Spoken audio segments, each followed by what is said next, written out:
Nii, blogi sissekanne Hue, Vietnam. Olen siis Hue nimelises, HUE nimelises linnas Kesk-Vietnamis. Olen siin Hong Tieni nimelises hotellis issegi, jah. Seda saab selline hotelliks nimetada. Kui on ühika tuba ehk siis hostel, aga nimi on hotell.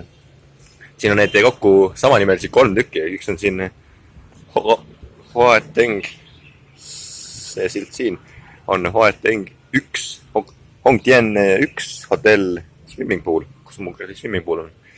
Ja siis see on siis backpackerite mingi asi. Aga siin on hostelid, see on põhimõtteliselt hostelite tänav siin. Et siin on põhimõtteliselt kogu see tänav siin, kuni selle ristmiku välja edasi ja siis seal tagapool. Ja siis sealpool ka on ristmikus on siis hostelid täis. Ilm on ilus. Ma arvan kuskil alla 25 ta ei näe kunagi siit ilmaennustuse järgi. Ja lagi on siis 35, umbes siis seal vahemikus ta kõigub. Linnas pole väga palju on käia välja, siis eile, kui käisime söömas Kalumi ja Andrew ja Kusiga. Ja rohkem siis pole jõudnud. Aga praegu tundub just see, et tsiviliseerimise koht välja arvatud mõned üksikud nüansid, mis siis eile siin mingid kohalikud siin üritasid midagi maha müüa meile, aga see selleks. Aga jah, tulime siis Phong Na nimelisest Koobaste külast võib öelda, siis on linnaks nimetada.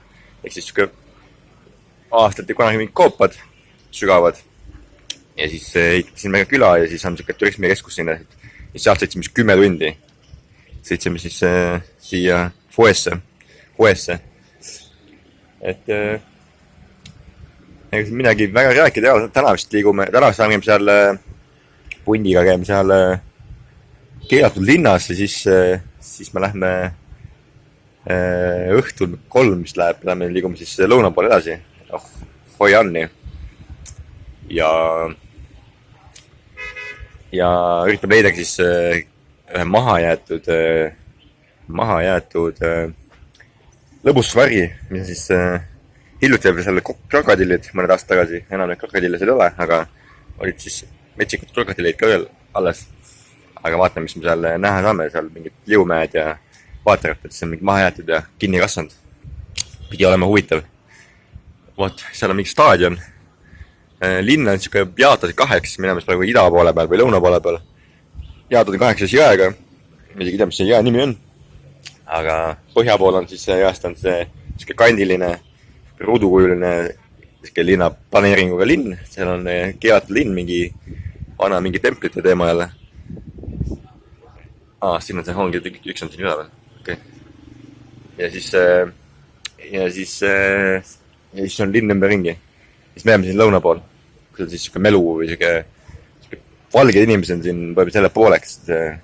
Kohalikke siin nagu väga ja liigub ikka, aga kui see õhtul ringi kindsime, siis oli tänamust pooled inimesed valged. Mis on siis Vietnamis väga tavaline, Hiinas mitte nii tavaline. Vatak. Aga jah, siis vahepeal me midagi jõudnud teha sissekandina, sest kiiresti liikunud, et jõuda võimalik kiiresti lõunasse, et mitte aja ette jääda. Et lõunas ma arvan, siis ma teen pikemat sissekandet või uurin rohkem, mis seal toimub.